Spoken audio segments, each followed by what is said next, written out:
Bismillahirrahmanirrahim. Assalamualaikum warahmatullahi wabarakatuh.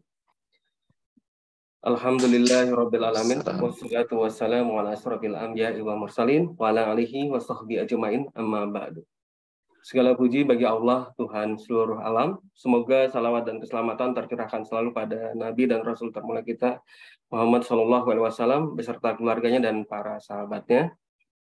Baik, para jamaah sekalian, alhamdulillah kita bisa berkumpul kembali dalam kajian online bulanan bersama BDI PT Donggi Snoro LNG. Insya Allah untuk kajian kali ini akan diisi oleh Ustadz Rizal Yuliar Putrananda, LC, dengan tema Belajar dari Keluarga Nabi Ibrahim alaihissalam. Insya Allah, jika tidak ada halangan, kajian ini akan berlangsung sampai pukul 2 siang, waktu Indonesia bagian Barat. Kajian ini bisa, mungkin Ustadz bisa mengisi kajian materinya sekitar 1 jam, sisanya mungkin kalau berkenan bisa tanya jawab Ustadz. Kemudian selama kajian langsung, kami mohon para jamaah untuk dapat memposisikan mute speakernya agar kita bisa fokus mendengarkan suara dari Ustadz. Untuk jamaah akhwat, kami mohon untuk tidak perlu membuka kameranya. Setelah kajian berlangsung, kami berikan kesempatan jika ada jamaah yang mau bertanya, baik secara langsung, dipersilakan untuk raise hand atau bisa lewat chat juga, akan coba kami bacakan. Baik Ustadz, karena waktunya juga sudah pukul 12.34 ya di tempat kami, mungkin untuk waktunya kami serahkan Ustadz. Fadhol Ustadz. Baik, terima kasih. Bismillahirrahmanirrahim. Assalamualaikum warahmatullahi wabarakatuh. Waalaikumsalam warahmatullahi wabarakatuh. Alhamdulillahi rabbil alamin. Wabihi nasta'inu ala umuri dunya wad din. Asyhadu an la ilaha illallah wahdahu la syarika lahul malikul haqqul mubin. Wa asyhadu anna sayyidana wa nabiyyana Muhammadan abduhu wa rasuluhul mustafa al-amin. Allahumma salli wa sallim wa barik alaihi wa ala alihi wa sahbihi ajma'in wa man tabi'a bihudahu ila yaumiddin, amma ba'du. Allahumma 'allimna ma yanfa'una, Allahumma anfa'na bima 'allamtana, Allahumma zidna ilma. Thumma amma ba'du. Bapak dan Ibu, teman-teman sekalian, hadirin dan hadirat yang berada di PT Donggi Snoro dari kediamannya masing-masing, yang semoga selalu dimuliakan oleh Allah Subhanahu wa taala. Alhamdulillah, tidak henti-hentinya kita bersyukur kepada Allah Subhanahu wa taala atas nikmat yang begitu banyak berlimpah kepada kita semua. Semoga Allah Subhanahu wa taala memudahkan kita untuk selalu menjadi hamba yang bersyukur kepadanya, berzikir mengingatnya, dan meningkatkan kualitas penghambaan diri kita untuknya. Sebagaimana doa yang Nabi ajarkan kepada kita untuk kita panjatkan di setiap penghujung salat kita, yaitu doa Allahumma a'inni ala dzikrika wa syukrika wa husni ibadatik. Ya Allah, tolonglah aku untuk dapat senantiasa berzikir mengingat Engkau, bersyukur kepada Engkau, dan memperindah ibadahku kepada Engkau. Salawat serta salam semoga tercurahkan berlimpah ruah kepada baginda yang kita cintai bersama, Nabi Muhammad sallallahu alaihi wa ala alihi wasallam. Kepada keluarga, istri dan sahabat beliau tercinta, semoga juga sampai kepada umat beliau yang selalu berkomitmen dengan penuh kesungguhan mengikuti tuntunan dan keteladanan beliau hingga akhir zaman tiba. Teman-teman yang dimuliakan oleh Allah Subhanahu wa taala, Bapak dan Ibu sekalian rahimakumullah. Ini kita tinggal di tanggal berapa ini? Hijriyah. Kita sudah masuk di bulan Dzulqa'dah. Ya. Dan itu artinya kita berada di pertengahan bulan haji. Setelah Allah Subhanahu wa taala mempertemukan kita beberapa waktu yang lalu dengan bulan Ramadan, Kemudian Ramadan berlalu meninggalkan kita dan semoga Allah Subhanahu wa taala mengabulkan doa-doa permintaan kita, menggugurkan dosa-dosa kita serta menerima amal ibadah kita di sisinya sebagai pemberat timbangan kebaikan kita nanti. Kemudian kita masuk ke bulan Syawal. Perlu diingatkan kepada kita semua bahwa setelah berakhirnya bulan Ramadan, sesungguhnya kita masuk kepada musim bulan-bulan haji. Allah Subhanahu wa taala berfirman di dalam surat Al-Baqarah ayat 197. Dalam surat Al-Baqarah ayat 197. Pada ayat tersebut Allah Subhanahu wa taala berfirman, Al-Hajju ashhurum ma'lumat. Haji merupakan bulan-bulan yang diketahui. Dan kalau kita membuka tafsirnya, maka sebagaimana dijelaskan oleh para ulama, maksud dari bulan-bulan yang diketahui, karena memang sudah diketahui sejak dahulu kala. Bahkan sejak masih ada zaman jahiliyah.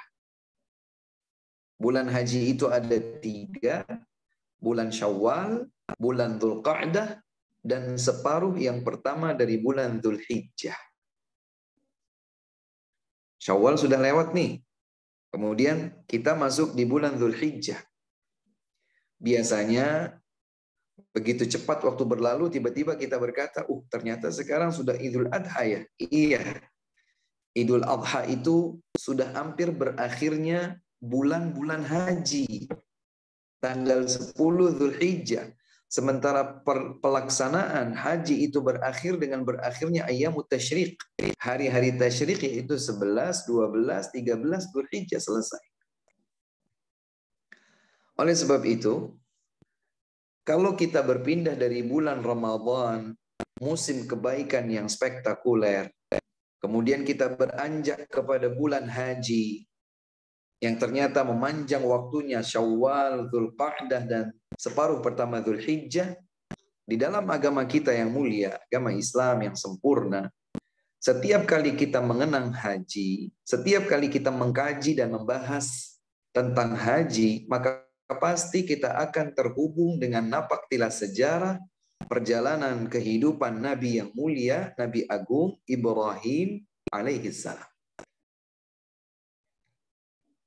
Siapakah Nabi Ibrahim alaihissalam? Untuk mengenal biografi beliau lengkap dengan segenap sejarah, biografi, perjalanan hidup beliau dari awal hingga akhir. Wah, panjang sekali, butuh waktu yang bukan hanya bersesi-sesi, tapi berhari-hari. Begitu banyak ayat Al-Quran di dalam Kitabullah menyebutkan tentang perjalanan sejarah Nabi Ibrahim alaihissalam, yang ternyata selalu berkaitan dengan tuntunan-tuntunan dalam agama kita. Ya, kalau disebutkan nama Nabi Ibrahim alaihissalam, maka itu akan mengingatkan kita dengan berbagai tuntunan di dalam agama ini. Demikian pula yang kaitannya dengan bulan haji, pelaksanaan haji, tempat-tempat pelaksanaan haji, Ka'bah, Baitullahil Haram, Zamzam, Mina, Muzdalifah, Arafah, Jamarat, Safa, Marwah, dan lain sebagainya. Erat sekali hubungannya dengan kehidupan Nabi Ibrahim alaihissalam sekian abad yang silam. Nah, karena kita berada di salah satu di antara bagian bulan-bulan haji, maka izinkan kami di kesempatan yang baik dan berbahagia ini memanfaatkan kebersamaan kita ini untuk napak tilas, ya, sebentar saja, bukan sekedar belajar, tapi mengenang, menghayati, mendulang hikmah dari perjalanan Nabi Ibrahim dan keluarganya alaihimus salatu wassalam. Nabi Ibrahim alaihissalam adalah Khalilullah, kekasih Allah subhanahu wa ta'ala. Allah subhanahu wa ta'ala menyatakan wattakhadallahu Ibrahim khalila. Allah berfirman wattakhadallah, Dan Allah Subhanahu wa taala menjadikan atau mengangkat Nabi Ibrahim alaihi salam sebagai khalilnya. Sebagaimana hal itu Allah firmankan dalam surat An-Nisa ayat 125. Dalam surat An-Nisa ayat 125 Allah berfirman, "Wattakhadallahu Ibrahim khalila." Dan Allah Subhanahu wa taala menjadikan Nabi Ibrahim alaihi salam sebagai khalil. Khalil dalam bahasa Arab itu diambil dari kata khullah. Khullah itu adalah kadar kecintaan yang tertinggi. Tingkat kecintaan yang tertinggi itu disebut khullah. Seseorang yang dicintai dengan kadar kecintaan tertinggi itu disebut khalil. Ternyata Allah Subhanahu wa taala mengikrarkan bahwa Allah telah menjadikan Nabi Ibrahim sebagai khalil, kekasihnya. Dan perlu diingatkan pula bahwa Nabi Ibrahim alaihi salam disebut sebagai Abul Anbiya. Kenapa disebut sebagai Abul Anbiya, bapaknya para nabi? Karena nabi-nabi yang muncul, yang terlahir, yang nampak di hadapan manusia di muka bumi ini setelah Nabi Ibrahim alaihi salam, maka pasti merupakan keturunan Nabi Ibrahim alaihi salam. Tersambung garis nasabnya kepada Nabi Ibrahim alaihi salam. Termasuk Nabi terakhir, Nabi kita semua, Nabi Muhammad sallallahu alaihi wasallam, maka beliau merupakan anak cucu keturunan Nabi Ibrahim alaihi salam. Dalam surat Al-Mumtahanah, boleh dicatat dulu oleh rekan-rekan sekalian, Bapak dan Ibu di PT Dogis Senoro, rahimakumullah, ada firman Allah Subhanahu wa taala dalam surat Al-Mumtahanah ayat 4. Di dalam ayat tersebut Allah Subhanahu wa taala berfirman, "Qad kanat lakum uswatun hasanatun fi Ibrahim walladzina ma'ah." Qad kanat lakum uswatun hasanatun fi Ibrahim walladzina ma'ah. Al-ayah. Allah berfirman, sungguh telah ada untuk kalian keteladanan yang indah pada diri Ibrahim alaihi salam dan orang-orang yang bersama beliau. Kalau biasanya kita mendengar bahwa keteladanan indah itu ada pada diri Nabi Muhammad sallallahu alaihi wasallam dalam surat Al-Ahzab ayat 21, laqad kana lakum fi Rasulillahi uswatun hasanah. Ternyata uswatun hasanah, keteladanan yang indah juga ada pada diri Nabi Ibrahim alaihi salam, yang artinya Allah Subhanahu wa taala memerintahkan kita sebagai umat Islam untuk menjadikan Nabi Muhammad sallallahu alaihi wasallam dan nabi sebelum beliau yaitu Nabi Ibrahim alaihi salam untuk menjadi uswatun hasanah, keteladanan yang indah bagi kita semua. Konsekuensinya ya kita ikuti. Oleh sebab itulah Allah Subhanahu wa taala memerintahkan Rasulullah sallallahu alaihi wasallam untuk mengikuti Nabi Ibrahim alaihi salam. Allah perintahkan Nabi Muhammad SAW untuk mengikuti Nabi Ibrahim alaihi salam. Allah berfirman dalam surat An-Nahl ayat 123. Dalam surat An-Nahl ayat 123 Allah berfirman, "Tsumma auhayna ilaika an ittabi' millata Ibrahim hanifa wa ma kana minal musyrikin."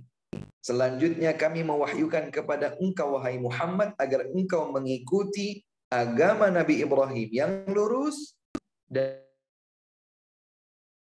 alaihi salam bukanlah termasuk hamba yang berbuat kesyirikan. Jadi Allah Subhanahu wa taala memerintahkan Rasulullah Nabi Muhammad sallallahu alaihi wasallam untuk mengikuti tuntunan agama Nabi Ibrahim alaihi salam.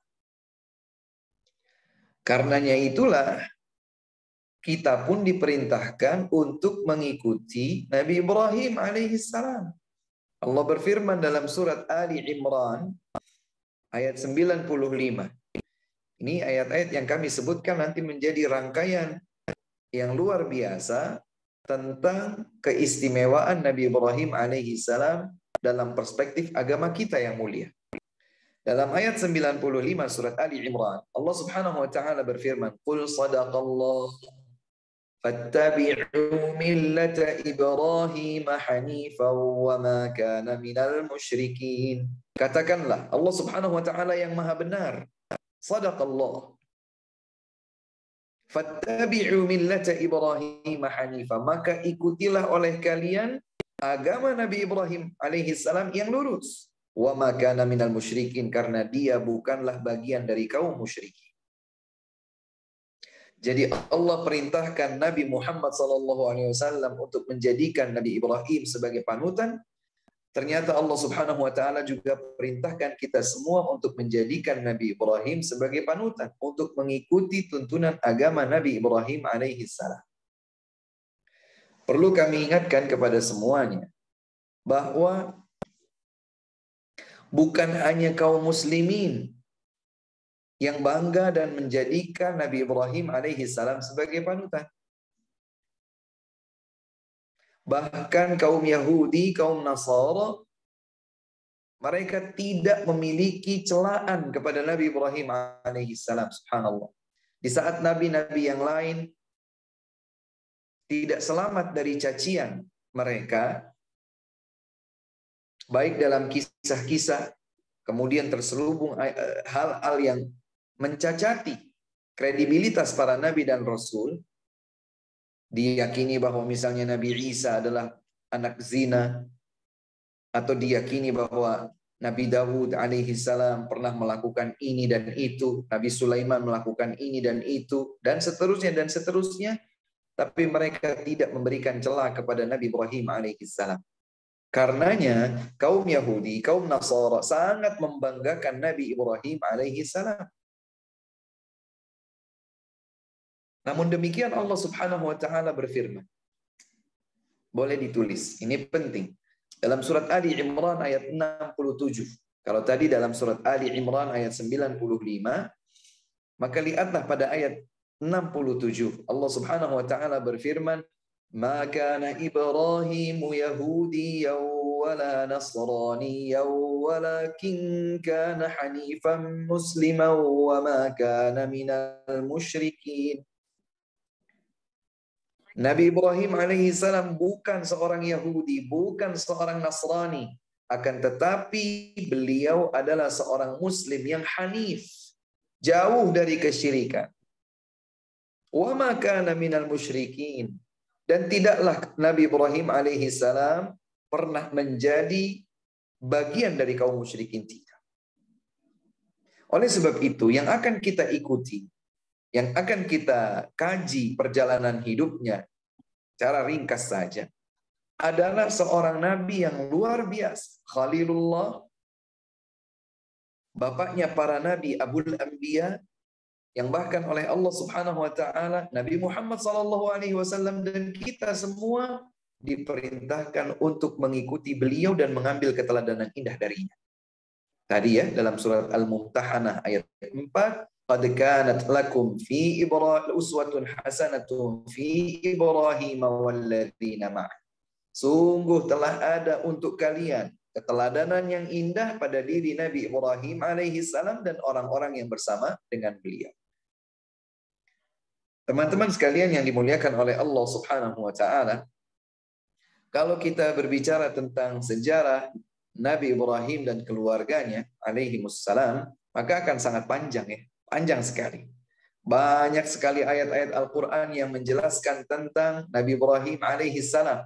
Siapa beliau, siapa keluarganya, siapa yang pernah dihadapinya dalam dakwah, ya, dari mana beliau, bagaimana kisah dakwahnya, bagaimana ujian beliau dengan keluarga kecilnya, istrinya, anaknya, dan seterusnya. Panjang sekali.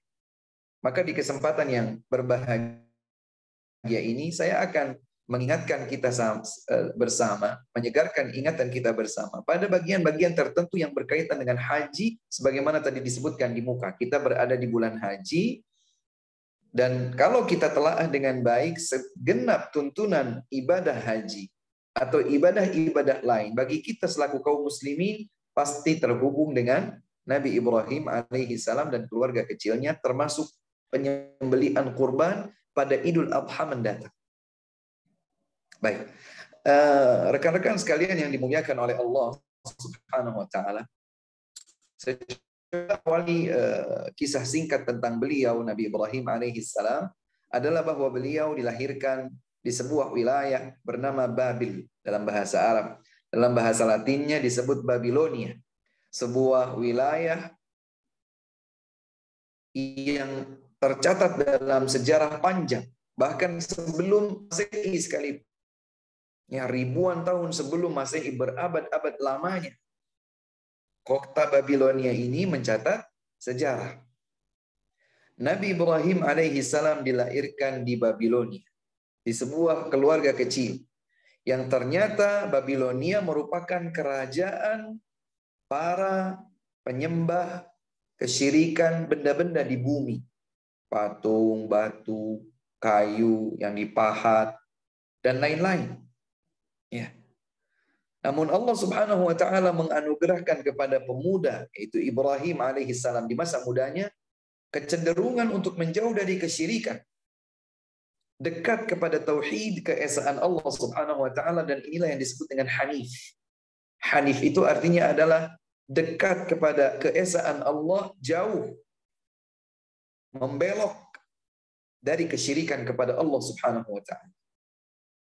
Di Babilonia, Nabi Ibrahim alaihissalam dengan kesendiriannya, karena bahkan bapak kandungnya sendiri adalah produsen berhala, pembuat, pemahat berhala, patung berhala. Jadi orang-orang kalau ingin punya berhala yang disimpan entah di rumahnya atau di kuilnya misalnya, maka salah satunya mereka pesan kepada bapaknya, Nabi Ibrahim alaihissalam, bernama Azar.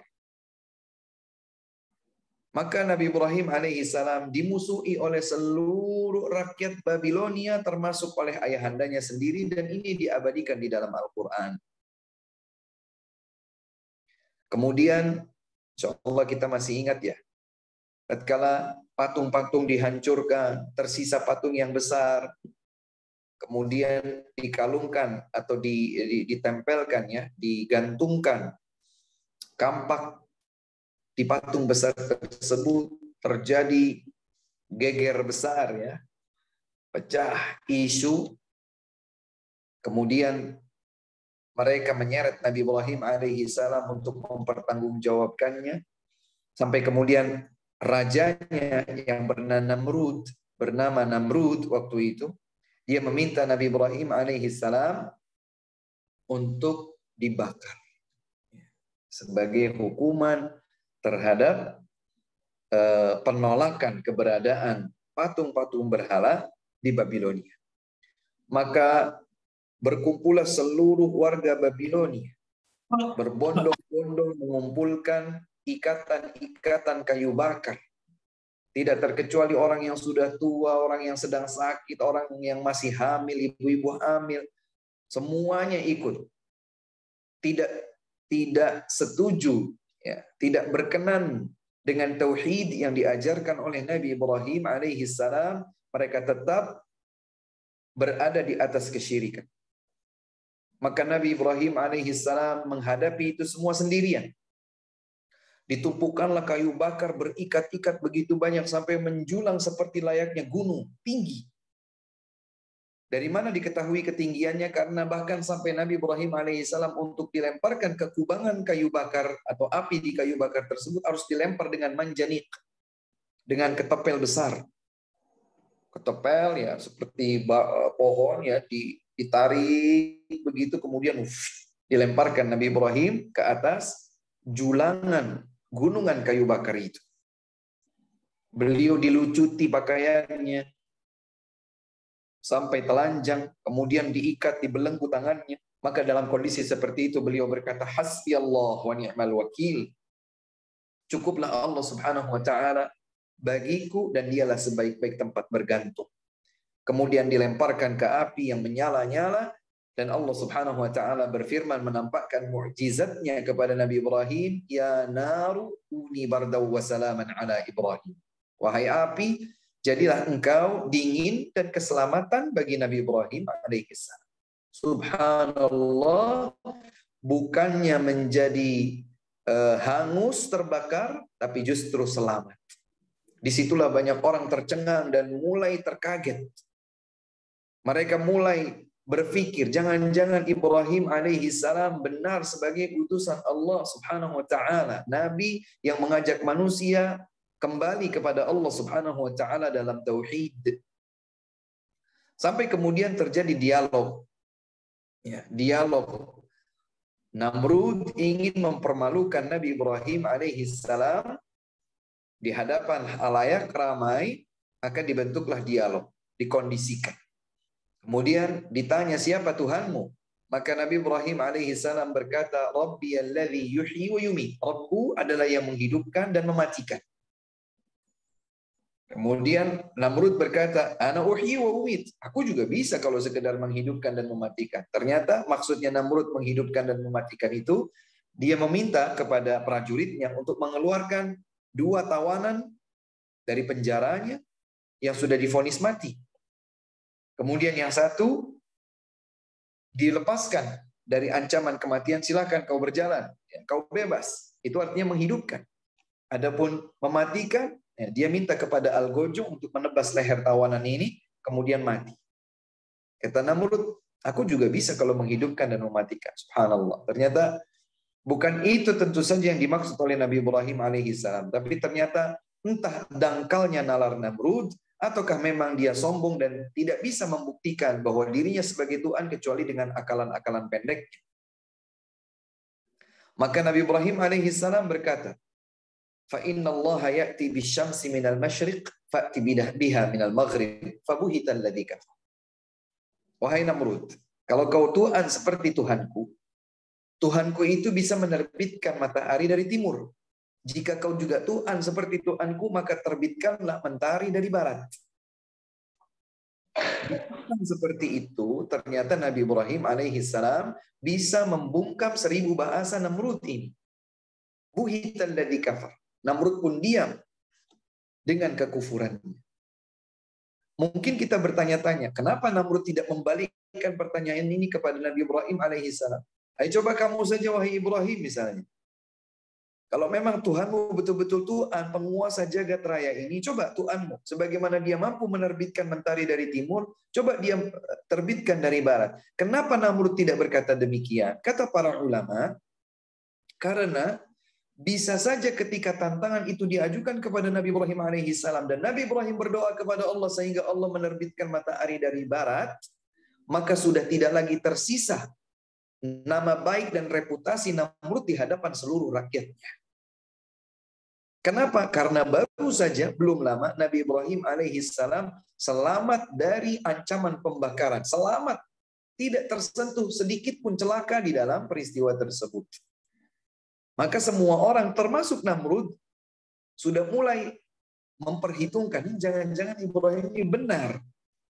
Maka Namrud tidak berani untuk mengembalikan permintaan atau tantangan Nabi Ibrahim alaihi salam, karena kalau seandainya tantangan itu diambil dan Nabi Ibrahim berdoa kepada Allah, Allah memperlihatkan kemampuannya untuk menampakkan matahari dan menerbitkannya dari barat, maka sudah tidak tersisa bagi Namrud kesempatan untuk memiliki reputasi di hadapan rakyat. Namun, apa yang terjadi setelah itu? Pembakaran tidak berhasil, penjatuhan nama baik juga tidak berhasil, diambillah jurus terakhirnya, diusir.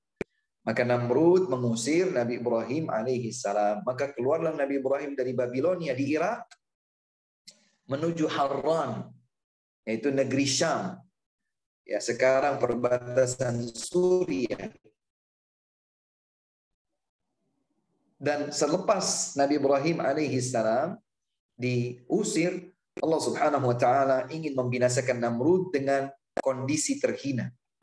Dikirimkan seekor nyamuk, ya, serangga yang masuk ke dalam hidungnya, berputar-putar hidup di dalam kepalanya.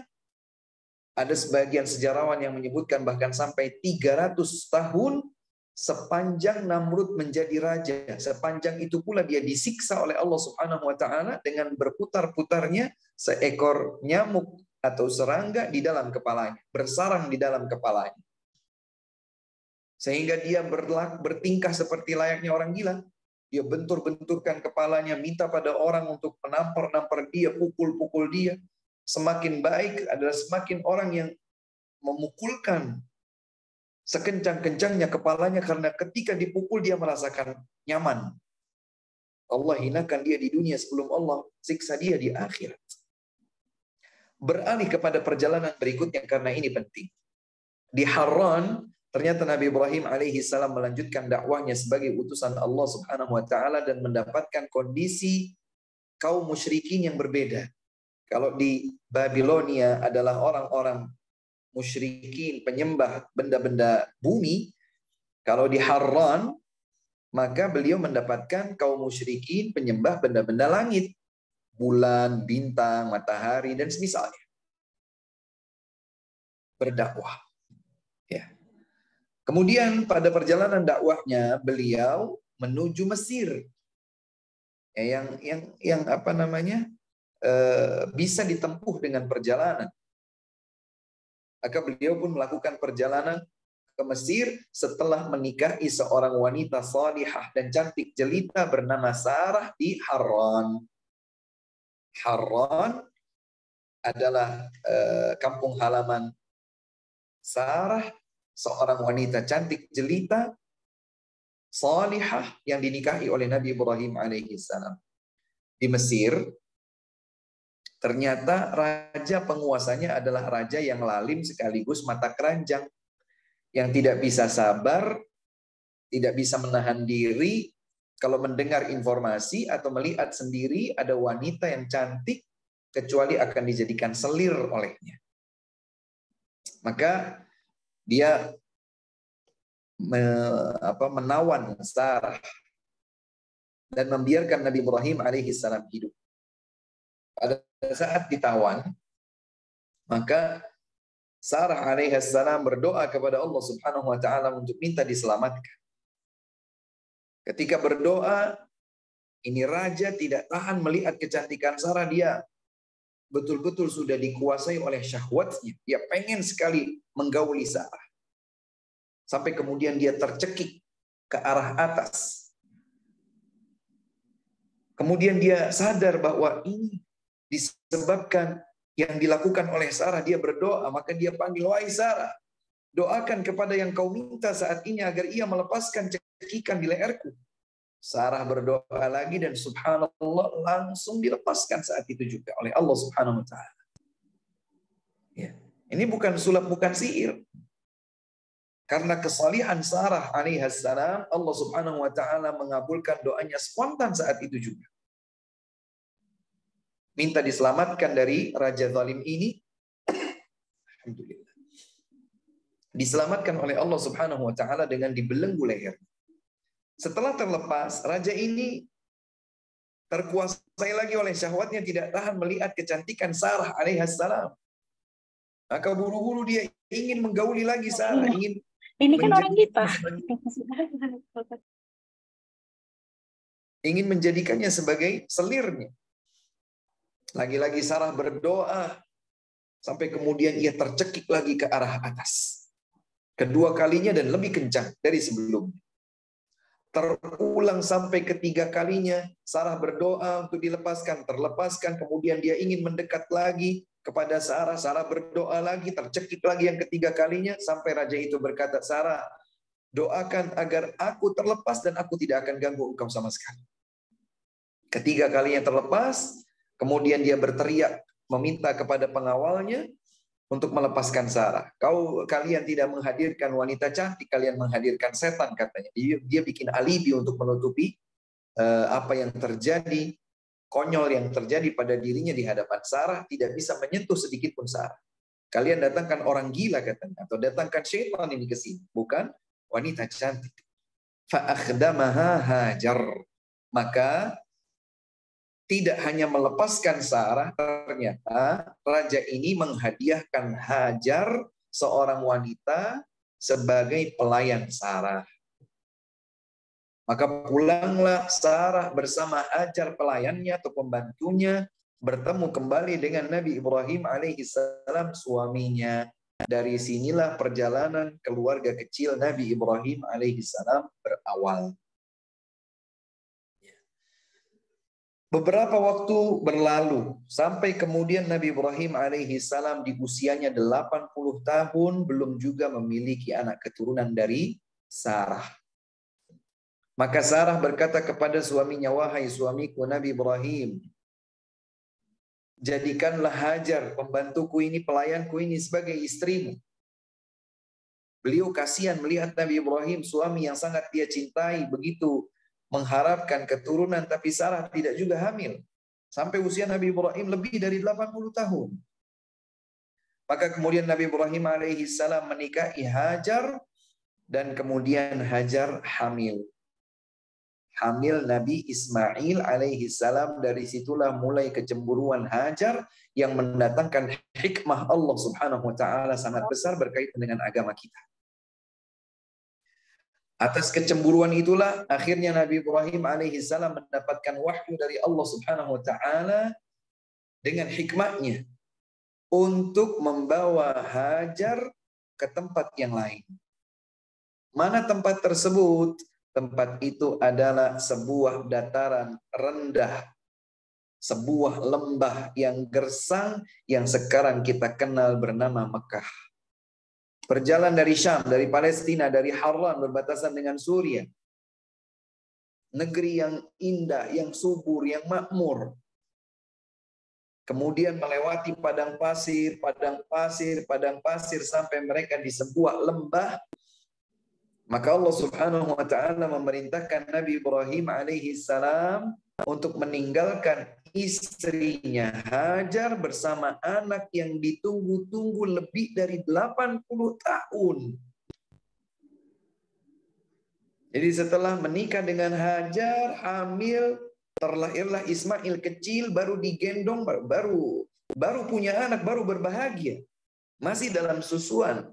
Ternyata Allah subhanahu wa ta'ala menguji Nabi Ibrahim alaihi salam dengan ujian yang berat, membawa anak cucu, istri dan anaknya ke tempat yang ternyata gersang lagi tandus.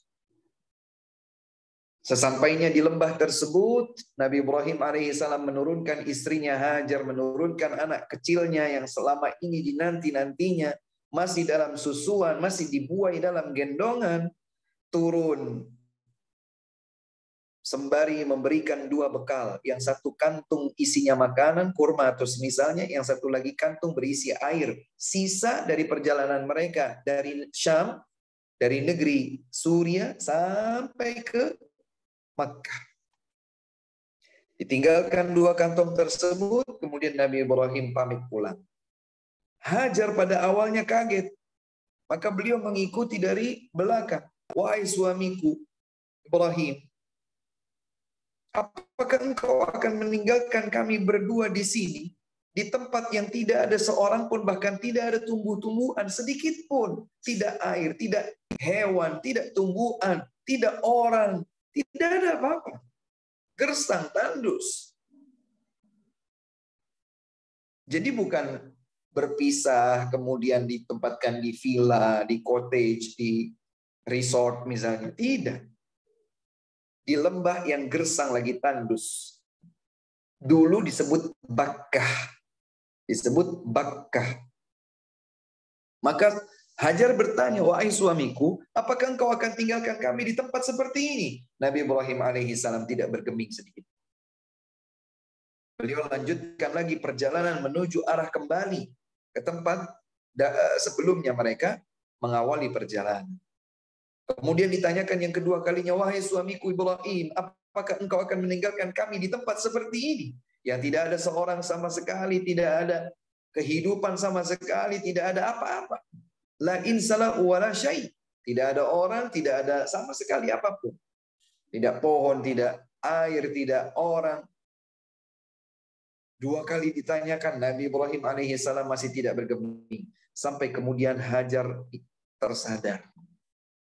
Dengan keimanan yang ditanamkan oleh suaminya Nabi Ibrahim alaihi salam, Hajar merubah redaksi pertanyaan yang mencerminkan iman. Hajar bertanya,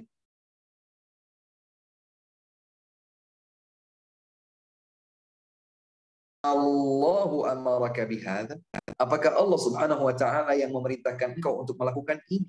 Di tengah langkahnya itulah kemudian Nabi Ibrahim terhenti, beliau berbalik, menjawab pertanyaan Hajar, istrinya, dan berkata, "Iya, Allah yang perintahkan aku untuk melakukan ini." Maka apa jawaban istri mukminah Hajar ini? Kata beliau, "Wahai suamiku, kalau begitu beranjak pergilah engkau sebagaimana yang Allah perintahkan. Dan kami akan tetap di sini sebagaimana yang Allah perintahkan. Idzan lan yudayyi'an Allah." Kalau begitu, kalau memang yang kau lakukan ini kepada kami adalah perintah Allah Subhanahu wa taala, maka Allah pasti tidak akan menyia-nyiakan kita.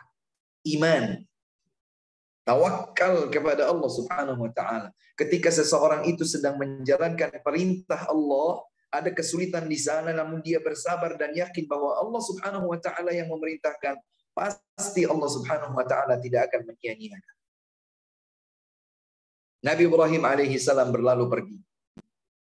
Sampai kemudian di titik di mana posisinya tidak didengar oleh Hajar dan putranya, maka kemudian Nabi Ibrahim alaihi salam berdoa kepada Allah Subhanahu wa taala untuk menjadikan Bakkah sebagai tempat yang dijamin keamanan oleh Allah Subhanahu wa taala bagi keluarga kecilnya itu. Subhanallah. Menitipkan istri dan anaknya kepada Allah. Bukan kepada tempat penitipan. Bukan kepada sebuah panti. Bukan menitipkan dengan fulus, dengan uang. Bukan menitipkan kepada kerabat. Menitipkan mereka di tengah lembah yang gersang kepada Allah Subhanahu wa taala. Tapi bukan ngawur juga, ada bekal meskipun sedikit. Ya, sekantung kurma, sekantung air. Kemudian beliau berlalu pergi kembali menuju Harran. Hari demi hari berlalu. Kira-kira bertahan berapa lama satu kantong? Ini bukan karung ya, kantong saja. Bertahan 2-3 hari, kurma pun habis, air pun habis. Hajar masih menyusui, makanya tentu saja buat double ya, buat dirinya, buat putranya melalui ASI. Habis. Perbekalan itu habis. Air ASI pun mengering. Ismail pun meraung-raung kesakitan, menangis, lapar. Maka Hajar alaihissalam dengan iman, dengan ketegaran, dengan kesabaran, dengan keteguhan, dia naik ke atas dataran tinggi yang terdekat dengan jangkauannya, itu Bukit Sofa. Bagi Bapak dan Ibu sekalian yang mungkin pernah haji atau umroh, tahu di mana posisi Bukit Sofa, yang saat ini sekilas seperti menjadi bagian dalam masjid. Sofa. Kemudian beliau mengangkat tangannya, berharap agar dengan diletakkan tangannya tersebut, maka jangkauan pandangannya bisa lebih jauh, karena tidak terkena terik matahari. Beliau mencari-cari, apakah di kejauhan ada bayangan tanda bahwa ada orang di sana, atau mungkin ada hijau-hijau tetumbuhan, atau mungkin ada sumber air, atau mungkin ada burung yang berkitar-kitar tanda di bawahnya ada kehidupan misalnya. Beliau cari, tidak ada. Kemudian beliau melihat ke arah depannya, oh ternyata ada bukit lain, itulah Bukit Marwah. Maka beliau berlari dari Safa ke Marwah. Dan Bapak Ibu sekalian, kalau pernah sa'i, entah sa'i umrah ataupun sa'i haji, maka di antara dua tanda hijau itu kita dituntun untuk berlari kencang. Sebetulnya awalnya dulu itu adalah bagian yang mengharuskan seseorang kalau lewat berlari, entah turun atau naik. Kalau nggak berlari ya dia nggak sampai di seberang. Maka dia berlari, tapi sekarang sudah dibuat merata. Tapi tetap untuk mengenang apa yang dilakukan oleh Ibunda Hajar, kita dituntunkan di dalam sa'i untuk berlari. Sampailah Hajar di Marwah. Beliau lakukan yang sama seperti yang beliau lakukan di Safa. Beliau mencari-cari, memastikan bahwa di sekitarnya ada orang-orang yang bisa membantu mungkin.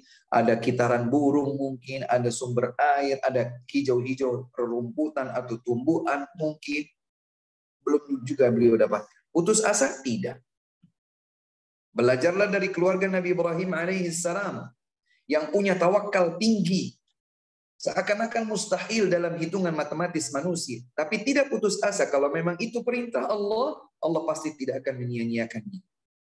Maka beliau dari Marwah kembali lagi ke Safa, putaran kedua. Dari Safa ke Marwah lagi, putaran ketiga. Keempat, kelima, keenam, ketujuh. Bukan sekali 2 kali. Bukan 3 kali, 4 kali. 7 kali. Kenapa 7 kali Ustaz? Allahu a'lam. Allah subhanahu wa ta'ala memiliki hikmah yang kemudian Allah subhanahu wa ta'ala dalam ketetapan takdirnya mencatatkan bahwa Hajar bolak-balik Safa Marwah 7 kali dalam rangka mencari sesuatu untuk bertahan hidup bersama si kecil Ismail alaihissalam. Pada putaran ke-7 di Bukit Marwah, kemudian terdengar suara. Ya. Kemudian dengan mendengar suara tersebut, Hajar berkata, "Sahin, sahin." Diam Hajar, dengarkan. Kita kan gitu juga ya, kalau kita lagi di satu tempat sendirian, gak ada siapa-siapa, kemudian kita sedang panik, maka kepanikan itu terkadang mengundang kita bicara sendiri. Misalnya lagi cari kunci, di dalam rumah sendirian cari kunci, maka ya Allah Rizal, di mana kunci misalnya gitu ya. Kamu tadi taruh di mana gitu. Seakan-akan dia bicara pada dirinya sendiri, menjawab sendiri dan seterusnya. Begitulah kurang lebih yang terjadi pada Hajar alaihissalam. Dengarkan, apa itu? Seakan ada suara. Kemudian Hajar berkata, "Laqad asma'ti sautan fahal min ghiwath."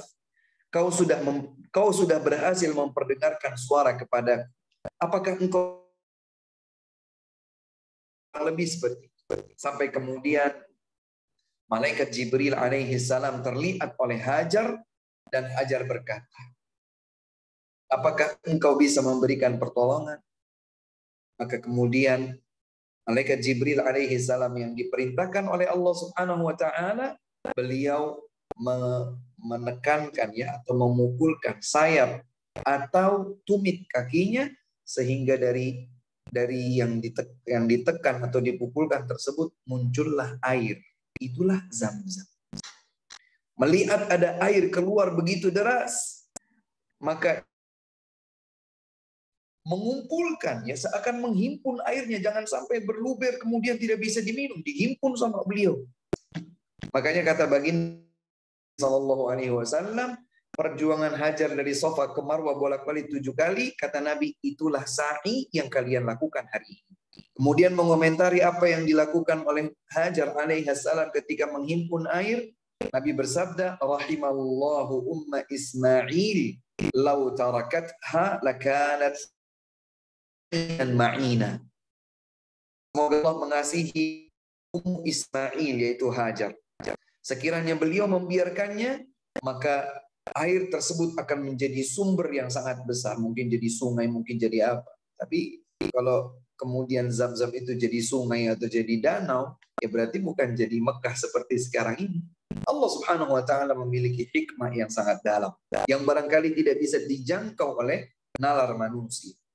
Jadi beliau mengatakan zammatil ma. Beliau itu sedang menghimpun air, maka kemudian disebutlah Zam-Zam, air yang terhimpun, yang terbendung.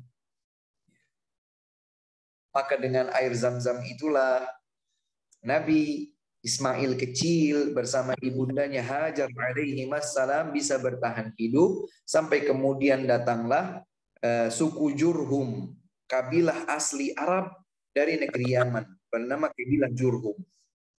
Yang kemudian mereka biasanya lewat, tidak pernah menemukan sumber air. Ternyata sekarang ada sumber air dan ada 2 orang yang hidup di situ, ibu dan anak kecilnya. Mereka minta izin untuk tinggal di situ, diizinkan untuk mereka, tapi tidak diizinkan untuk memiliki air karena air itu milik Ismail kecil bersama ibundanya Hajar. Sekali waktu Nabi Ibrahim alaihissalam menjenguk Nabi Ismail, ya, sebagian riwayat menyebutkan bahwa penjemputan itu difasilitasi oleh Allah Subhanahu wa taala dengan buraq, kendaraan buraq. Yang kemudian Allah Subhanahu wa taala memerintahkan Nabi Ibrahim alaihi salam untuk membangun Ka'bah.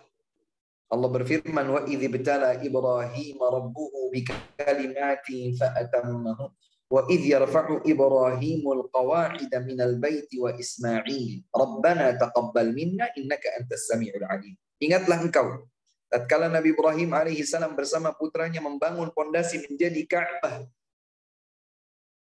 Menjadi Ka'bah. Kemudian Nabi Ibrahim alaihissalam berdoa dari apa yang telah beliau lakukan. Rabbana taqabbal minna, ya Allah, terimalah apa yang kami persembahkan ini. Ini tawadhu', kerendahan hati Nabi Ibrahim alaihissalam. Beliau diperintahkan oleh Allah untuk membangun Baitullah, ya, dengan perintah dari Allah, padahal beliau adalah kekasih Allah, namun beliau takut apa yang beliau lakukan tidak diterima oleh Allah Subhanahu wa taala. Subhanallah. Rendah hatinya. Jernih kalbunya. Tidak ujub, tidak bangga diri. Nah, ini saya bangun Ka'bah misalnya. Saya berhasil membangun apa yang Allah Subhanahu wa taala perintahkan kepada saya untuk bangun. Tidak. Ada tawadhu'. Ada kerendahan hati pada diri Nabi Ibrahim alaihissalam. Bukan congkak, bukan angkuh. Maka beliau berdoa, ya Allah, terima dari kami. Apa yang kami lakukan ini, membangun pondasi kemudian menjadi bangunan Ka'bah, terimalah dari kami, ya Allah. Innaka antas sami'ul alim, sesungguhnya engkau maha mendengar lagi maha mengetahui.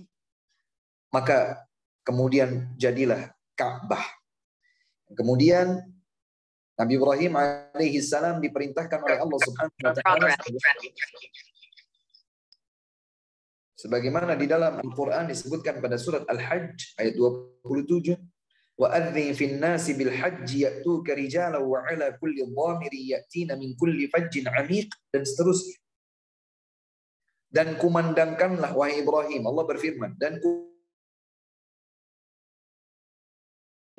panggilan Allah Subhanahu wa taala untuk berhaji, maka niscaya mereka akan datang baik berjalan kaki atau dengan tunggangan berbondong-bondong dari berbagai penjuru yang jauh sekali. Subhanallah. Ketika diperintahkan untuk mengumandangkan hal ini, disebutkan dalam beberapa riwayat, Nabi Ibrahim berkata, ya Rabbi, bagaimana aku mengantarkan suaraku kepada mereka, undanganmu ini? Maka Allah berfirman kepadanya, sampaikan saja undangan ini, aku yang akan menghantarkannya kepada manusia. Maka Nabi Ibrahim alaihissalam di satu dataran tinggi beliau berkata, ya ayyuhan nas, wahai manusia. Nggak ada yang mendengarnya. Beliau berada di sebuah lembah yang bukan ramai seperti sekarang. Beliau mengumandangkan, wahai segenap manusia, innallaha qad ittakhadha baitan fahujjuh. Sesungguhnya Allah Subhanahu wa taala telah membangun rumah atau masjidnya sendiri, maka berhajilah kalian menujunya. Makanya Al-Masjidil Haram itu spesial, tidak sama dengan masjid-masjid yang lain. Rasulullah sallallahu alaihi wasallam bersabda, la tashuddur rihal illa ila thalathati masajid. Jangan kalian bersusah payah melakukan perjalanan ngalap berkah sebuah masjid kecuali 3. Tidak boleh ngalap berkah masjid kecuali 3, kata Nabi SAW. Yang pertama adalah Al-Masjidil Haram, Makkah, Al-Masjidil Haram yang ada Ka'bah. Yang kedua adalah Al-Masjidil Nabawi. Yang ketiga adalah Al-Masjidil Aqsa. Dan ketiga masjid ini semuanya dibangun oleh para nabi dan rasul. Makkah, di Mekah ada Ka'bah, ada Masjidil Haram yang dibangun oleh Nabi Ibrahim bersama putranya Nabi Ismail, bangun berdua bareng-bareng. Adapun Masjidil Aqsa dibangun oleh Nabi Dawud dan Nabi Sulaiman alaihi wassalam, dan Masjid Nabawi dibangun oleh Nabi Muhammad sallallahu alaihi wasallam. Pantaslah kalau kiranya 3 masjid ini disebut sebagai 3 masjid suci yang kita boleh mempersiapkan diri, berbekal, bersusah payah menujunya untuk mengharapkan keberkahan dari. Adapun masjid yang lain selain ketiga masjid tersebut, maka berlaku dan berhukum sama. Sama saja, tidak ada bedanya. Adapun salat di Masjidil Haram, maka lebih baik dari 100.000 kali salat di masjid yang lain. Kalau salat di Masjid Nabawi lebih baik dari 1.000 salat dibandingkan salat di masjid yang lain. Sementara satu salat di Al-Masjidil Aqsa lebih baik dari 500 kali salat dibandingkan salat di tempat yang lain. Maka Nabi Ibrahim alaihissalam menjalankan perintah Allah Subhanahu wa taala untuk membangun Ka'bah. Makanya ada makam Ibrahim. Ini bukan makam kuburan Nabi Ibrahim. Maqam dalam bahasa Arab itu artinya pijakan tempat berdiri. Hanya kalau kita lihat ada apa sih di maqam Ibrahim, ternyata ada batu yang kemudian terlihat bekas pijakan kaki. Itulah pijakan kaki yang memang dahulu dipijak oleh Nabi Ibrahim alaihissalam ketika bangunan mulai meninggi, lebih tinggi daripada diri beliau sendiri, maka beliau meminta kepada putranya Ismail menghadirkan batu untuk membuat beliau bisa menyempurnakan bangunan. Kemudian sepanjang bangunan Ka'bah ini ada pijakan, beliau menuntaskan perintah Allah Subhanahu wa taala.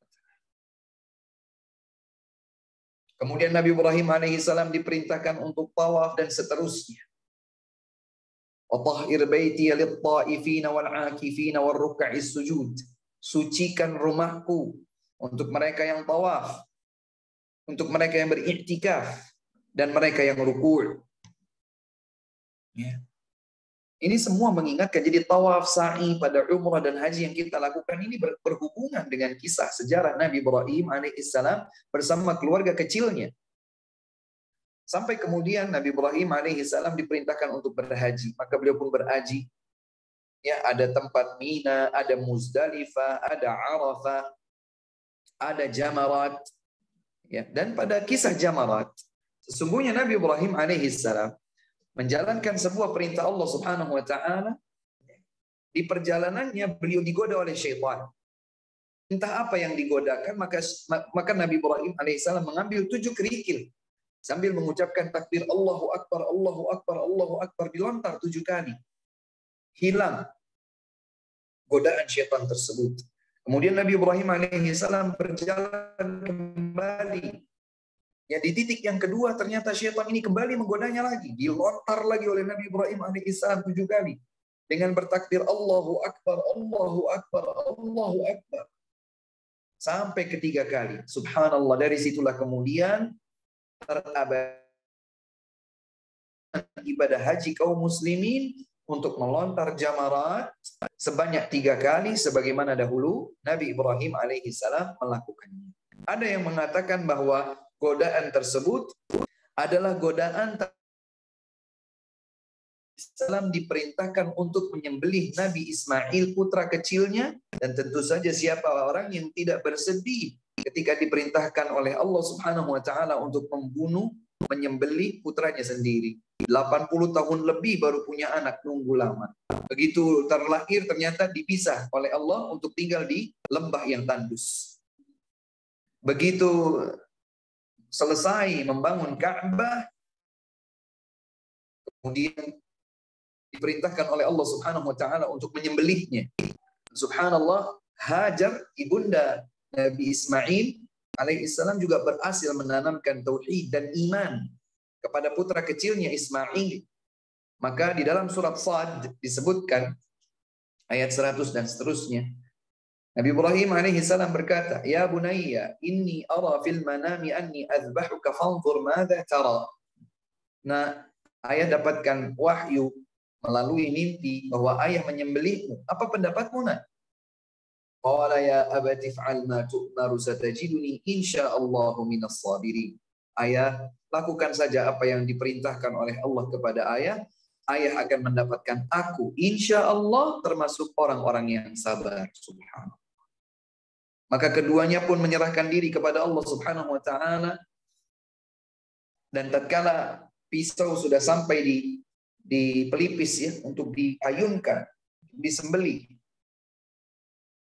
maka kemudian Allah Subhanahu wa taala melihat ketulusan hati Nabi Ibrahim, melihat kejernihan hati putranya Ismail, Allah Subhanahu wa taala ganti. Allah Subhanahu wa taala melihat kelulusan mereka dalam ujian ini. Saddaqtar ru'ya, kau telah membenarkan mimpi yang kau lihat sebagai wahyu. Inna kadzalika najzil muhsinin, maka sungguh kami, kata Allah, akan memberikan balasan yang baik bagi orang-orang yang baik pula. Wa fadainahu bidzibhin 'adzim, maka Allah Subhanahu wa taala mengganti dengan seekor kambing yang besar. Nah, disebutkan bahwa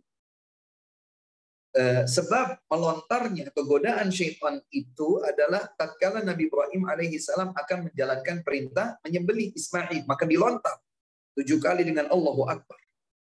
Dan Maka ini pun mengingatkan kepada kita tentang keluarga Nabi Ibrahim alaihissalam yang kecil. Yang terakhir, saya coba percepat. Nabi Ismail alaihissalam tumbuh berkembang. Nabi Ibrahim pulang pergi, dia tidak tinggal bersama mereka, hanya sesekali datang menjenguk dan seterusnya. Beliau kembali ke Haran yang ternyata belakangan Sarah dianugerahi anak oleh Allah Subhanahu wa taala, itulah Nabi Ishak, adik ayah Nabi Ismail. Dan dari Ishak terlahir Yakub, dari Yakub terlahir 12 anak, salah satunya adalah Nabi Yusuf, dan seterusnya. Jadilah Bani Israel, etnis lain. Dari anak keturunan Nabi Ibrahim alaihissalam bersama istri pertamanya yaitu Sarah. Adapun Ismail maka dikunjungi sesekali. Nah, Ismail terus dewasa bersama kabilah Jurhum yang tadi disampaikan datang dari Yaman tinggal di sana. Maka kabilah Jurhum ini sangat senang dengan Nabi Ismail yang cerdas, yang tampan, ya, ganteng, sekaligus cerdas. Bahkan kecerdasannya digambarkan bahwa Nabi Ismail bukan orang Arab, etnisnya adalah etnis Babilonia. Ibunya adalah asal Mesir. Adapun etnis asli Arab itu adanya di Yaman, dari kabilah Jurhum yang tadi disebutkan.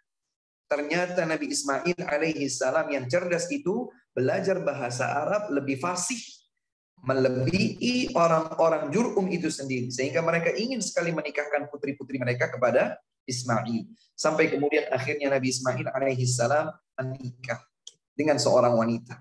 Berjalan kehidupan mereka. Suatu ketika datang Nabi Ibrahim alaihissalam menjenguk. Dalam keadaan Nabi Ismail tidak di rumah, diketuk pintunya, dibuka oleh istrinya. Kemudian Nabi Ibrahim alaihissalam berkata, "Mana Ismail?" Maka istrinya berkata, "Kharaja yabtaghi lana." Dia keluar untuk cari makanan, cari nafkah buat kami. Maka kemudian Nabi Ibrahim alaihissalam berkata, "Bagaimana keadaan kalian? Bagaimana keseharian kalian?" Kemudian istrinya ternyata menjawab, "Oh, kita ini susah, kita ini melarat, makan kita ini begini, makan kita ini begitu, kehidupan kita ini pilu," dan seterusnya. Dia tidak tahu bahwa dia sedang berbicara dengan mertuanya. Karena memang mertuanya tidak tinggal bersama mereka. Maka Nabi Ibrahim alaihissalam berkata, "Aku titipkan salam untuk disampaikan kepada suamimu. Dan aku pesankan agar kau menyampaikan kepadanya, hendaklah dia mengganti palang pintunya." Kemudian Nabi Ibrahim alaihissalam berlalu pergi. Tidak lama setelah itu kemudian Ismail datang. Dia bertanya kepada istrinya, "Kayaknya ada orang datang. Apakah ada seseorang yang datang?" Kata istrinya, ada laki-laki tua renta." Kemudian kita berbincang. "Oh ya, apa yang beliau sampaikan kepada engkau?" Kata istrinya, "Beliau menyampaikan salam kepadamu dan beliau berpesan kepadaku untuk mengganti palang pintumu, palang pintu rumahmu." "Apa yang kau katakan kepadanya, wahai istriku?" "Aku ditanya, kau kemana?" "Kau bilang kau lagi cari nafkah." Kemudian aku ditanya, bagaimana kondisi kehidupan kalian? Aku sampaikan apa adanya, kita susah ini. Artinya kurang bersyukur. Dia hanya sebutkan hal-hal negatif, tidak ingat dengan hal-hal yang positif. Maka Nabi Ismail berkata, "Dia adalah ayahku, Nabiullah Ibrahim alaihissalam, dan pesannya adalah agar aku menceraikanmu karena palang pintu yang dimaksud adalah seorang istri." Seorang istri kalau sudah mulai ember keluar rumahnya menceritakan hal-hal negatif tentang dapur rumah tangganya, ini istri yang perlu diberikan pelajaran. Perlu dididik. Perlu dididik. Maka Nabi Ismail alaihissalam menceraikan istrinya, kemudian beliau menikah lagi dengan wanita yang lain. Tidak lama kemudian Ibrahim alaihissalam juga singgah dalam keadaan yang sama. Ismail tidak di rumah. Kemudian dipersilahkan masuk, berbincang, "Kemana suamimu?" "Beliau sedang keluar mencari nafkah, mungkin berburu atau semisalnya." Ya. Kemudian Ibrahim alaihissalam bertanya kepada mantunya yang dia tidak tahu bahwa dirinya adalah mertuanya sendiri. Bagaimana keadaan kalian? Alhamdulillah kami baik, kami minum air, kami makan daging. Padahal bukan saat itu sedang makan daging, sedang nggak ada. Tetapi beliau mengingat kenikmatan. Iya. Tidak lupa terhadap kenikmatan. Bukan yang diingat itu yang jelek-jeleknya saja, yang negatif-negatifnya saja. Tapi beliau mengingat hal-hal yang positif untuk dapat lebih disyukuri. Untuk lebih mudah mensyukuri nikmat Allah subhanahu wa ta'ala. Kami makan daging, kami minum air, kami baik-baik saja alhamdulillah. Kemudian Nabi Ibrahim berkata, sampaikan salamku kepada suamimu dan pesankan kepadanya agar ia mengokohkan palang pintu. Kemudian Nabi Ibrahim alaihissalam berlalu pergi pamit pulang dan datanglah Ismail. Ditanya istrinya, apakah ada yang datang? Ya benar ada yang datang. Seorang laki-laki Hasan al-Hay'ah, orang yang masya Allah tampan, ya gitu baik. Artinya sama, orangnya sama, tetapi digambarkan dengan lisan yang baik, dengan penilaian yang positif, tidak negatif thinking, ya selalu melihat dari sudut-sudut pandang yang positif. Oh iya, apa yang ia pesankan kepadamu untuk disampaikan kepadaku? Beliau menyampaikan salam hormat. Kemudian beliau mengatakan agar engkau mengokohkan palang pintu rumahmu. Nabi Ismail alaihissalam berkata, wahai istriku, beliau adalah ayahku dan palang pintu rumah itu adalah engkau. Maka aku diminta untuk mempertahankanmu sebagai istriku. Hadirin hadirat sekalian yang dimuliakan oleh Allah Subhanahu wa ta'ala,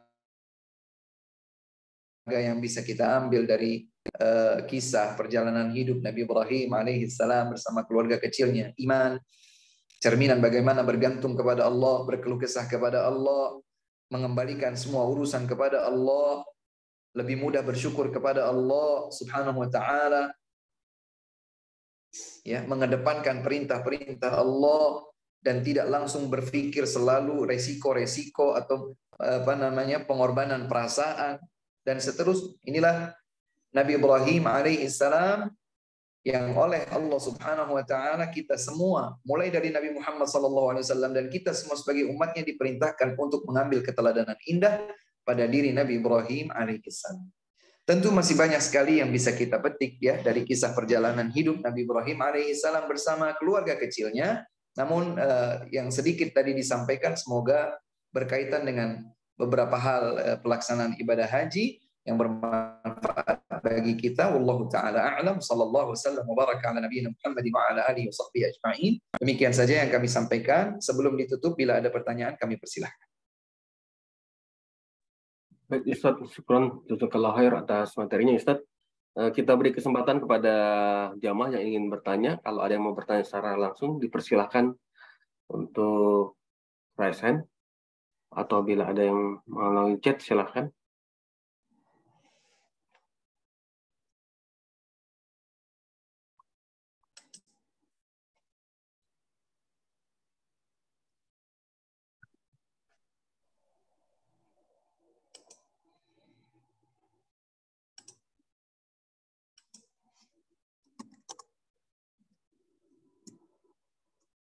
Ustadz, silakan kalau mau bertanya Pak Santosa.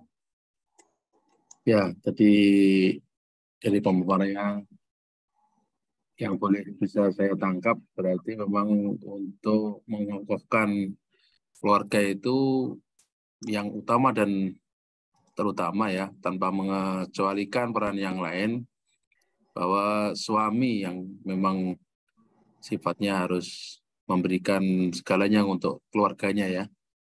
Nah ini kalau suaminya belum bisa memberikan segalanya, baik pengajaran agama, kemudian nafkah yang duniawi, apa yang harus dilakukan nih oleh para suami ini untuk menambal kekurangan pengajaran agamanya kepada keluarganya ini, Pak? Ya, gitu. Ya, masya Allah. Benar sekali Bapak. Bapak siapa ini? Pak Santosa tadi kalau nggak salah ya. Ya, benar sekali kesimpulan yang Bapak sampaikan bahwa benar bahwa seorang suami, seorang ayah adalah kepala keluarga yang paling bertanggung jawab untuk menanamkan keimanan kepada istri dan anak-anaknya. ya kepada istri dan anak-anaknya. Dan ternyata bukan hanya sekedar nafkah lahiriah berupa sandang, pangan, papan atau semisalnya, tapi lebih daripada itu adalah memberikan nafkah batiniyah berupa tuntunan-tuntunan agama yang mengajarkan mereka, menghubungkan erat mereka kepada Allah Subhanahu wa taala, mengingatkan kepada mereka orientasi akhirat untuk dicapai bersama menuju surga, beramar ma'ruf nahi mungkar. Ini juga banyak digambarkan pada kisah Nabi Ibrahim dalam ayat-ayat yang sangat banyak, namun tidak cukup waktu kita untuk menyebutkan itu satu persatu. Ya. Namun benar sekali apa yang disimpulkan, dan itulah yang memang ada di dalam tataran ajaran agama Islam, bahwa seorang suami bertanggung jawab untuk menafkahi istrinya lahir dan batin, sebagaimana seorang ayah bertanggung jawab lahir dan batin bagi anak-anaknya. Lahiriah itu artinya adalah nafkah lahiriah yang nampak, sandang, pangan, papan. Adapun yang batiniyah itu adalah yang berkaitan dengan bagaimana semestinya memberikan hak terhubungnya baik seorang hamba dengan Allah Subhanahu wa taala. Terus bagaimana kalau seorang itu belum mampu memberikan? Ya, kalau dia sudah berusaha, kalau seorang suami sudah berusaha semaksimal yang dia mampu, tapi mungkin ada kekurangan di sana sini, maka istrinya ya bersabar dengan ujian tersebut. Ini catatannya suaminya sudah berusaha maksimal ya, kemampuan yang dia miliki. Dan ini kaitannya dengan capaian materi. Walaupun sebetulnya tidak harus kemudian keberhasilan itu dinilai dengan capaian kuantiti. Kalau sudah punya rumah megah 1 hektar, berarti sudah berhasil. Enggak juga. Kalau sudah bisa beli mobil mewah seharga 1 miliar, berarti sudah berhasil, misalnya begitu. Kalau sudah bikin bahagia istri, bikin senang istri, apa yang dia mau, bajunya, tasnya, branded, semuanya berarti sudah berhasil. Tidak itu ukurannya. Karenanya baginda Rasulullah SAW bersabda, "Man asbaha minkum aminan fi sirbihi, mu'afan fi jasadihi, indahu qutu yaumihi, faka'annama hizat lahu dunya." Kata Nabi Muhammad SAW, barang siapa yang di pagi harinya dia aman di tempat tinggalnya, kemudian dia memiliki bahan makanan pokok pada hari tersebut, kemudian dia sehat raganya, dengan ketiga ini kata Nabi SAW, maka telah dihamparkan kepadanya segenap kenikmatan dunia. Subhanallah. Berarti standar kebahagiaan, standar keberhasilan adalah bukan selalu berlimpah ruahnya harta benda. Karenanya juga dalam hadis yang lain Rasulullah SAW berkata, laisal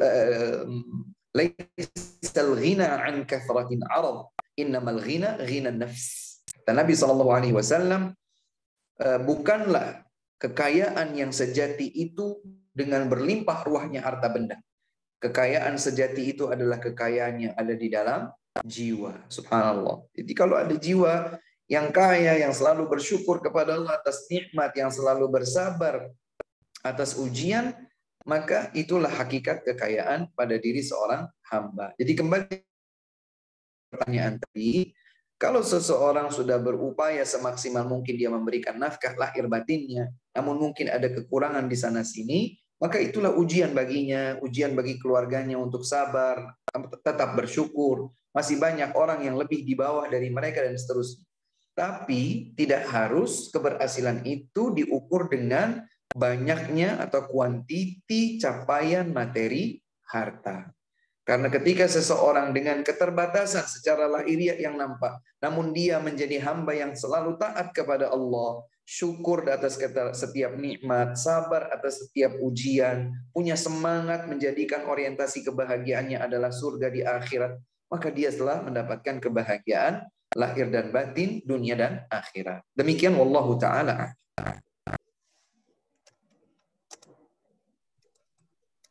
Baik, dari Pak Hari ya mau bertanya, silahkan. Assalamualaikum warahmatullahi wabarakatuh, Ustaz. Waalaikumsalam warahmatullahi wabarakatuh. Silakan. menarik yang disampaikan. Ustaz, saya ingin bertanya,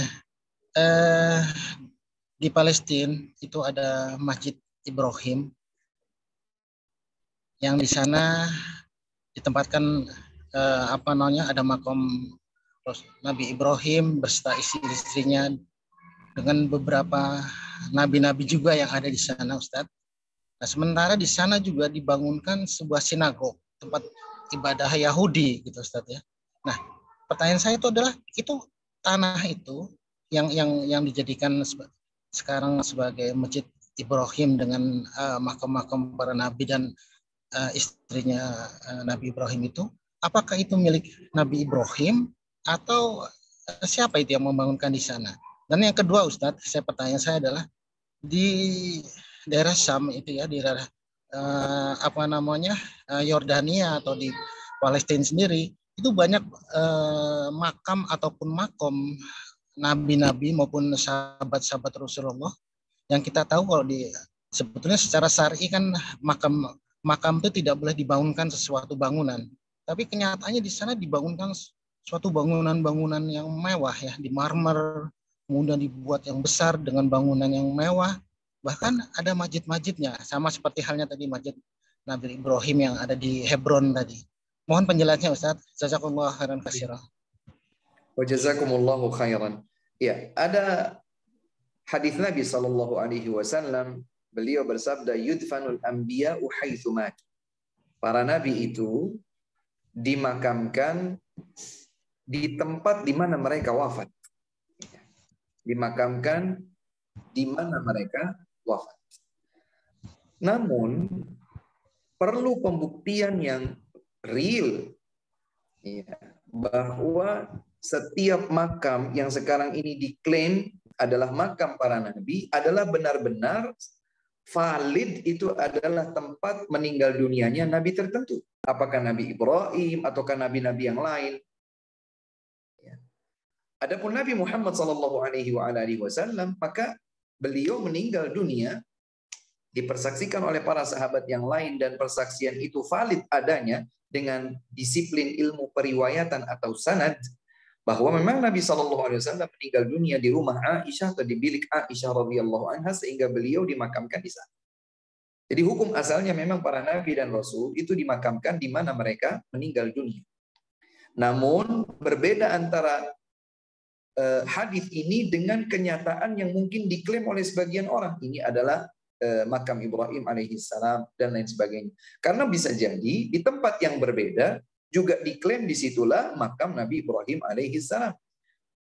Jadi perlu dibedakan antara yang terjadi dengan yang memang seharusnya dilakukan. Nah, kemudian bagaimana di sana ternyata dibangun sedemikian heboh ya, dengan marmer dan lain sebagainya, padahal itu adalah makam. Seluruh nabi dan rasul berdakwah mengajak manusia menuju Allah Subhanahu wa taala, keesaan yang mutlak dan absolut. Dan semua hal yang akan membuka atau menyeret seorang hamba terjatuh dalam kesyirikan yang merusak nilai-nilai tauhid, maka ditutup. Allah Subhanahu wa taala berfirman, "Wa laqad ba'atsna fi kulli ummatin rasulan an i'budullaha wajtanibut taghut." Kata Allah Subhanahu wa taala, sesungguhnya kami telah mengutus di setiap umat seorang rasul. Setiap umat seorang rasul, dan rasul ini semuanya punya misi yang sama. Apa? An i'budullah, hendaklah kalian menyembah Allah semata. Wajtanibut taghut, tinggalkan peribadatan kepada selain Allah Subhanahu wa taala. Demikian pula para nabi dan rasul telah memperingatkan umatnya tentang kesyirikan. Walaqad uhiya ilaika wa ila alladziina min qablika la in asyrakta la yahbatanna 'amaluk.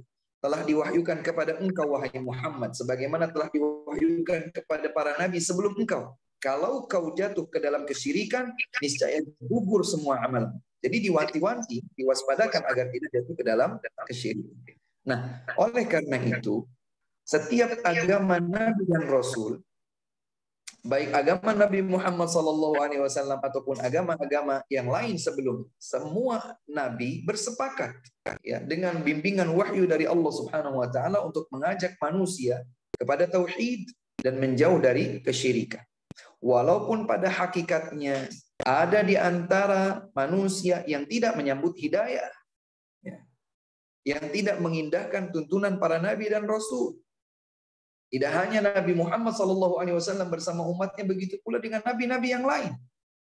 Semua nabi menutup celah terjadinya atau terjatuhnya manusia ke dalam kesyirikan. Tapi ternyata kesyirikan terjadi. Oleh sebab itu, yang terjadi atau realita yang terjadi ini ya karena mereka tidak mengindahkan tuntunan para nabi dan rasul. Dan kalau seandainya benar itu adalah makam Nabi Ibrahim atau nabi yang lain, dan ternyata benar pula di tempat itu dijadikan tempat peribadatan, apakah kemudian para nabi yang bertanggung jawab atas tersebut? Jawabannya tidak. Karena mereka pasti sudah menyampaikan wahyu, mendekatkan manusia kepada tauhid, menjauhkan mereka dari syirik. Ya, ketika waktu berlalu, kedangkalan ilmu terjadi, menjauh dari tuntunan-tuntunan Nabi, maka terjadilah kesyirikan sedikit demi sedikit sampai seperti yang kita lihat sekarang. Maka apapun yang akan menyeret manusia kepada kesyirikan, apakah kesyirikan besar atau kesyirikan kecil, sesungguhnya telah ditutup oleh para nabi dan rasul. Siapa yang mengikuti tuntunan para nabi dan rasul, mereka akan terjaga dalam tauhid, jauh dari syirik. Namun siapa saja yang tidak mengindahkan tuntunan nabi dan rasul, maka dia sedikit atau banyak, cepat atau lambat akan terjatuh di dalam yang telah diwaspadakan, yaitu syirik. Demikian wallahu taala. Satu pertanyaan lagi terakhir barangkali, dipersilakan. Ada pertanyaan di chat, Ustaz. Saya coba Silakan. baca. Di chat itu satu orang bertanya, tapi dua pertanyaan, Ustaz. Yang pertama, apa keutamaan Nabi Ibrahim dibanding nabi lain sehingga beliau menjadi Khalilullah? Ya. Yang kedua, Baik, yang pertama dulu. Ya, silakan. Oh, ini jawab dulu ya. Baik. Tadi sudah disebutkan beberapanya ya. Keutamaan Nabi Ibrahim alaihissalam, kenapa menjadi Khalilullah. Di dalam ayat Allah Subhanahu wa taala berfirman, wa Ibrahim alladzi waffa. Nabi Ibrahim alaihissalam adalah nabi yang menjalankan semua perintah Allah Subhanahu wa taala meskipun berat. Kenapa menjadi Khalilullah? Karena Nabi Ibrahim diuji dengan hal-hal yang berat pada diri beliau, tapi beliau tetap menjalankannya. Diusir dari kampung halamannya, dipermalukan, dihina, dibakar, bermusuhan dengan ayahnya sendiri karena ayahnya adalah salah satu tokoh kesyirikan, produsen berhala. Ya. Kemudian beliau ke Harran sampai usia 80 tahun tidak memiliki anak keturunan, diuji oleh Allah untuk berkhitan di usia 80. Beliau berkhitan dengan qadum. Qadum itu kampak. Jadi disebutkan bahwa Nabi Ibrahim alaihissalam itu berkhitan di usia 80 tahunnya dengan kampak. Setelah beliau dianugerahi anak oleh Allah Subhanahu wa taala setelah menikah dengan Hajar, istri keduanya, ternyata diuji untuk berjauhan dan lulus. Setelah dipertemukan kembali, ternyata diuji untuk menyembelihnya dan lulus. Dan seterusnya dan seterusnya. Maka bukan berarti Allah Subhanahu wa taala tidak mencintai para nabi dan rasul yang lain. Nabi siapapun dia dicintai oleh Allah Subhanahu wa taala karena Allah memilih mereka sebagai utusannya. Nabi Ibrahim alaihissalam memiliki keistimewaan di atas nabi-nabi yang lain. Allah Subhanahu wa taala mencintai beliau lebih dari kadar kecintaan kepada nabi yang lainnya. Di antaranya seperti yang tadi kami sampaikan. Kemudian juga di antara yang spesial pada Nabi Ibrahim alaihissalam, inna Ibrahim la halimun awwahun munib. Saya coba angkat kata-kata halim. Halim itu artinya adalah memaafkan meskipun mampu untuk melampiaskan kemurkaan. Makanya Nabi Ibrahim alaihissalam itu tidak pernah satu kali pun mendoakan buruk kepada umatnya. Di saat beberapa nabi yang lain sampai Allah abadikan. Seperti misalnya Nabi Nuh alaihissalam. 950 tahun berdakwah. Namun Nabi Ibrahim dan Nabi Nuh alaihissalam pernah berdoa, Rabbi la tadhar 'alal ardi minal kafirina dayyara. Ya Allah, hancurkan semua musuh-musuh. Jangan sisakan satu rumah pun di antara rumah-rumah kaum yang kafir. Ini diminta untuk dihancurkan oleh Nabi Nuh alaihi salam. Nabi Ibrahim tidak. Tidak pernah satu kali pun Nabi Ibrahim alaihi salam meminta kepada Allah Subhanahu wa taala untuk memusnahkan, untuk membinasakan kaumnya, tidak. Bahkan ini ada beberapa perjalanan sejarah yang saya memang tidak sebutkan. Ketika Nabi Ibrahim alaihi salam diusir dari Babilonia, kemudian di perbatasan Babilonia, beliau menemui keponakannya, yaitu Lut, yang kemudian sama-sama diangkat oleh Allah menjadi nabi, namun di dua tempat yang berbeda. Nabi Ibrahim alaihissalam di Harran, sementara Nabi Lut alaihissalam itu di Sodom, kaum Sodom, kaum pelaku homoseksual. Baik. Nanti bisa dilihat pada surat Az-Zariyat. Ada surat Az-Zariyat. Hal ataka hadithu Ibrahim al-mukramin idh dakhalu alaihi faqalu salaman qala salam qaumun munkarun, dan seterusnya. Jadi para malaikat diutus oleh Allah Subhanahu wa taala untuk membinasakan kaum Sodom, kaumnya Nabi Lut alaihi salam. Namun mereka diperintahkan untuk mampir kepada Nabi Ibrahim alaihi salam membawa kabar gembira bahwa Sarah, istri pertama Nabi Ibrahim, kendati pun tua, akan melahirkan anak yang bernama Ishak.